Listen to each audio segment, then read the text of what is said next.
Seu meu amado, bem-vindo de volta à nossa escola bíblica. Nós estamos estudando o livro de Reis, primeiro e segundo. Então pega a sua Bíblia, pega o seu caderno de estudos para o Senhor. Pede a Ele discernimento, entendimento, conhecimento, sabedoria. Pede a Ele proteção para que nós possamos desvendar dos seus mistérios. Nós estamos ainda no reinado de Salomão e com este vídeo nós fechamos a história de Salomão. Nós vamos ver então essa parte final que vai do verso 10 do capítulo 9 até o final do capítulo 11, que trata dos outros feitos de Salomão. Vamos ver aqui que Salomão acaba por fazer mais um acordo com Irão. Por que ele fez mais um? Porque ele terminou as obras do templo, mas ele continua as suas outras obras. Salomão quer se fazer do maior governante daquela época e se fazer conhecer também por todas as construções que ele pode fazer. Para pagar o ouro que ele está usando, para que o material todo que ele está utilizando, ele penhora 20 edificações. E ele faz um acordo com Irão e o chama de irmão. Irmão quer dizer aliado. Então, cuidado, porque às vezes a palavra de Deus fala de irmão e ele quer dizer um parente próximo. Às vezes ele fala de irmão e ele quer dizer aliado. Aqui, Irão não é um parente próximo, Irão é um aliado. Então, ele vai utilizar-se destas coisas, destas riquezas todas, e ele vai precisar de aproximadamente 4 toneladas, ou seja, 60 minas ou 2.000 ciclos, para fazer o que ele quer fazer, as construções que ele quer determinar e quer realizar. Quais são essas construções? Muitas construções. Depósitos, lugares de estábulos, fortificação de cidades. E para isso, ele também utiliza trabalho forçado. Então, no primeiro momento, ele faz aliança com o Irão. Não só material e pessoa especializada para a construção do templo, mas agora também para outras construções, para que o seu reino demonstre riqueza. Salomão fortifica algumas cidades estratégicas. Quem são essas cidades estratégicas? Megido, Gezer, Bet-Horon de Baixo, Baalat, que está em Dan, e Tadmor. Aqui nós temos, para que o amado lembre, Megido ou Megido está aqui, ele fortifica essa cidade. Aqui para cima também ele vai, não aparece aqui, que é a cidade de Baalat de Dan, que fica aqui para cima. Aqui Gezer, aqui embaixo, né, próximo inclusive aos filisteus, né, aqui no sul. Veja aqui que Jerusalém está desse lado daqui. Bet-Horon ficava próximo aqui, nesta região, tá? E Tadmor, que também não aparece neste mapa. Os trabalhos forçados, em verdade, eram trabalhos de curto prazo para os israelitas e o trabalho escravo para os não israelitas. Ele também faz muralhas, fortificações, depósitos. Muitos lugares foram construídos por Salomão, que se expande pela terra toda e que vai garantindo, então, toda esta riqueza, esse esplendor que ficou conhecido na época do reino de Salomão. Tá? O sistema de trabalho, portanto, era um sistema de trabalho forçado. Se pagava basicamente nada para os israelitas e não se pagava nada para os não israelitas. Portanto, era um sistema escravagista, semi-escravagista, tá certo? E isso foi uma das causas da ruína do reino de Salomão, uma das causas pelas quais o reino se separa. A gente vai ver mais para frente. Algumas outras construções foram terraços. O que eram terraços? Dentro das muralhas, eles faziam um tipo de uma plataforma, né, nessas muralhas que cercavam as acrópolis, as cidades, acrópolis ou cidades, que eram utilizadas para auxílio na defesa. Então, eles fizeram inúmeros terraços. Tá? Os construtores podiam ser os fenícios, normalmente eram os fenícios, e para isso ele pagava para Irão. Por isso aquela penhora de um monte de cidade, um monte de ouro, um monte de riqueza. O templo, nesta época, tinha que ser, não só a cidade, mas todo o lugar tinha que ser preparado, porque ele recebia muita gente na época das 3 festas anuais que eram obrigatórias. Então, eles visitavam o templo na Páscoa, no Pentecostes e na festa dos tabernáculos.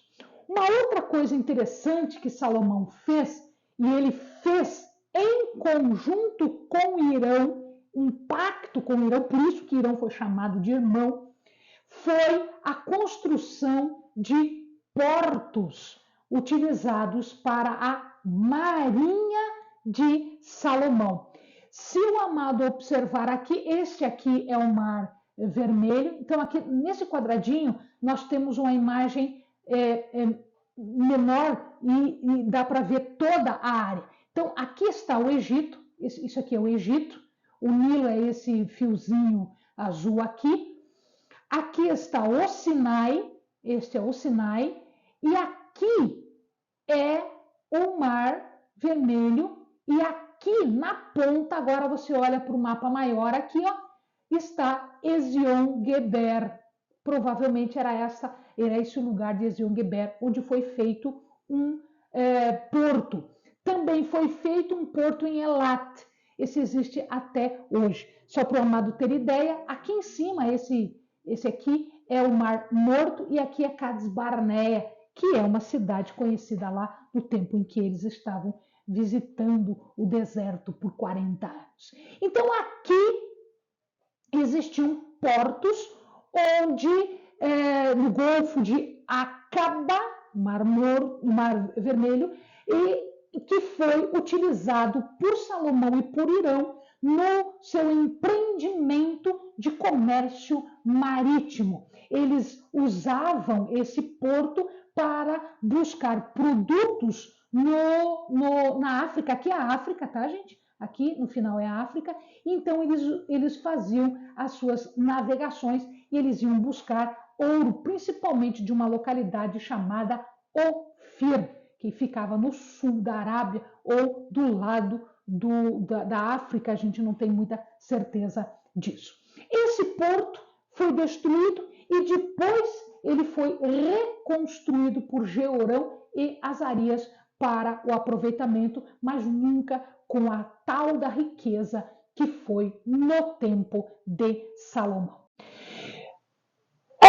A fama de Salomão ficou conhecida pelo mundo todo.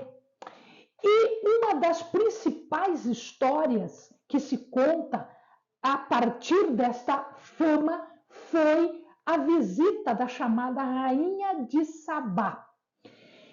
Ele tinha um domínio sobre todas as rotas de caravanas. Caravanas eram feitas com camelos, como a Amado está vendo ali na fotografia, óbvio que é uma fotografia atual, mas ela ainda acontece do jeito que acontecia no tempo de Salomão. Então, as caravanas passavam para um lado para o outro, levando as novidades para um lado para o outro.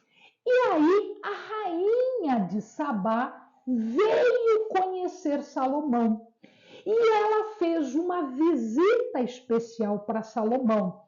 Todo mundo diz, mas por que ela veio? Era costume que, para entabular contratos de comércio, se fizessem testes, provas para os parceiros comerciais para saber exatamente se eram parceiros dignos de confiança, se eles eram aceitáveis. Por isso, a rainha de Sabá veio com perguntas previamente preparadas pelos seus administrados, né, pela sua corte, que eram perguntas difíceis e enigmáticas para saber se Salomão era ético, sábio, suficiente. Sabá era uma região, era um domínio que ficava sudoeste da Arábia, portanto, era um local muito conhecido e conhecido também pelas suas rainhas de Sabá. Portanto, a caravana era utilizada aqui para os produtos. Eles usavam camelos e faziam o transporte não só de coisas básicas, de alimentos básicos, mas também de produtos luxuosos como o bálsamo e a mirra. Então, esta foi a razão da rainha de Sabá ter ido lá, de fazer as perguntas e se tornar totalmente satisfeita com as respostas que Salomão lhe deu. Salomão ostentou riqueza para toda a caravana, para todo o grupo da rainha, e isto também contou com uma certa condenação, porque ele demonstra aqui que ele tinha mais confiança nas coisas, nas suas riquezas, na sua sabedoria, do que no próprio Deus. Então, isso já começou a demonstrar que Salomão estava mudando, que Salomão já não era tão fiel assim, tão dedicado assim a Deus. Quando a rainha declara o seu reconhecimento por Salomão e pela felicidade, né, de ter dado Deus uma pessoa tão sábia e tão poderosa assim, não é que ela esteja se convertendo à fé judia. Não, ela estava reconhecendo a dependência de Deus na justiça, na retidão, que Deus manifestava, no cuidado que Deus manifestava para com o seu povo. O exercício da lei, o exercício da ordem estava representado ali como a forma mais pura, o reflexo maior do cuidado que Deus tinha para com aquele povo. Então, louvado seja o Senhor, não quer dizer que ela estava se virando para ser uma judia. Não, ela está reconhecendo o Deus da nação de Israel. Não como seu Deus, mas como o Deus da nação de Israel. E isso dá uma fisgada, dá uma cutucada em Salomão, que não fez isso em nenhum momento. Ele se autopromoveu, mas não promoveu a Deus, coisa que foi a rainha de Sabá que fez ao final.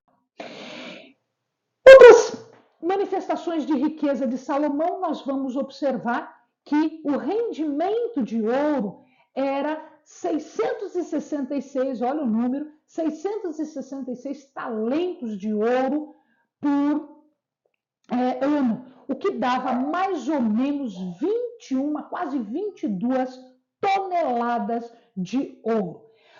Ele fez, com este ouro, ele fez escudos que foram colocados depois para serem utilizados no templo. Esses escudos eram escudos de proteção, cobertos de ouro batido, e cada um deles pesava mais ou menos 4 quilos e só eram utilizados nas cerimônias, em ocasiões cerimoniais. Depois, quando o pessoal perde esse dinheiro todo, quando eles vão ter que pagar tributo para outros povos, esses escudos vão ser substituídos por escudos de bronze por Roboão, porque os escudos de ouro ficaram para Sisaque, lá quando o reino foi subdividido. O trono de Salomão era de marfim. Marfim é um produto feito a partir das presas do elefante. Então, imagine quanto elefante era necessário para a produção de um trono feito de marfim e revestido de ouro puro. Isto é só para ter uma ideia da opulência, da riqueza que este rei tinha. Ele tinha maus mercantes. Que eram maus mercantes? A gente falou agora há pouco dos portos que estavam lá em Acaba, né, no Golfo de Acaba. Mas aqui nós estamos falando de navios grandes, grandes embarcações que cruzavam o oceano, eram capazes de cruzar o oceano, portanto, eram embarcações muito mais poderosas em termos de enfrentamento do oceano.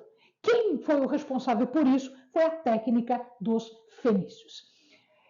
Outra coisa que Salomão não deu ouvidos é que havia uma proibição de criação de cavalos. Por que havia uma proibição de criação de cavalos? O que isso tem a ver com prestar culto, honra e glória a Deus? Porque os cavalos eram um instrumento de guerra. Então, se tivesse cavalo, significava que existia exército. E se existia exército, a pessoa não estava confiando em Deus, mas estava confiando na sua força. E aí Salomão esqueceu dessa história e ele fez alguns lugares específicos para a criação de cavalos, em Meguido, Gezer e Azor. Eu já mostrei esses lugares antes no mapa. Tá? Ele tinha mais ou menos 12 mil cavalos. Portanto, o exército de Salomão já era um exército com carros de guerra e com cavalos de guerra. O esplendor de Salomão só foi superado pelo seu fracasso. Que fracasso? Porque na verdade, o trono de Salomão, o reinado de Salomão, não devia ser garantido pela ostentação, pela riqueza, pela sabedoria. Não. Todo governo tinha um padrão, que era Davi, o homem segundo o coração de Deus, que era do estado espiritual interior de honra e adoração e obediência a Deus. Mas isso não foi obedecido por Salomão. A gente falou agora há pouco dos pactos que ele fez com outras pessoas, dos casamentos que ele fez, a gente vai falar de novo do casamento, dos cavalos que ele criou, ou seja, o reino começa a ir ladeira abaixo. A falha pessoal vai começar lá no início do seu reinado, quando ele começa a ter casamento misto. Por que era proibido o casamento misto e Salomão não deu bola? Porque o casamento misto trazia para dentro da comunidade pessoas pagãs, idólatras.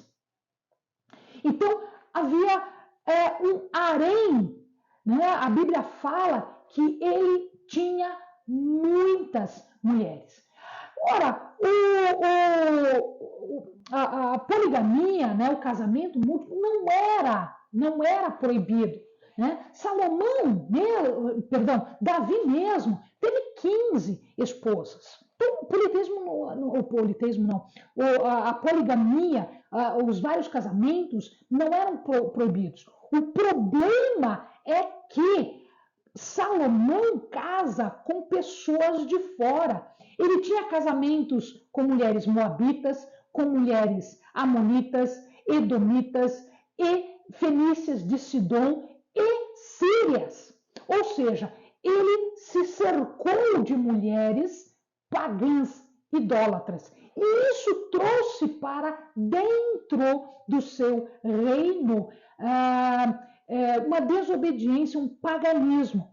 Salomão foi o primeiro rei que é descrito como aquele que fez mal diante dos olhos do Senhor. Como assim ele fez mal? Ele fez mal porque ele desobedeceu.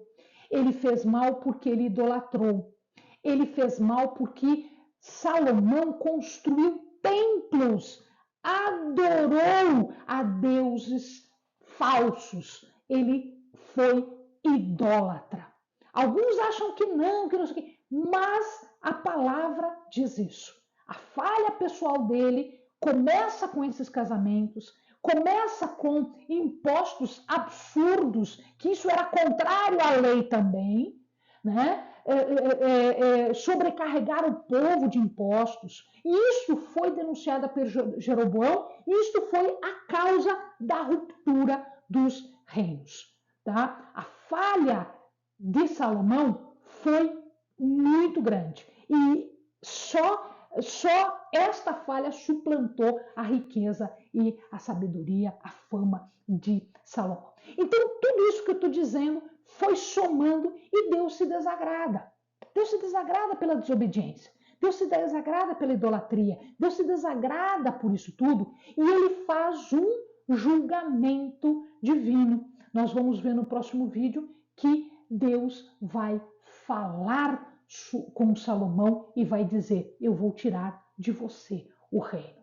Esse reino vai ser dividido. Mas por causa de Davi, não vai ser durante a tua vida. Isto vai ser durante a vida dos teus filhos. Então, meu amado, muito cuidado que a sabedoria, a riqueza, tudo que era propício para Salomão não impediu que ele idolatrasse, que ele se corrompesse, que ele falhasse bastante. Tá? Amém, amados? Bons estudos.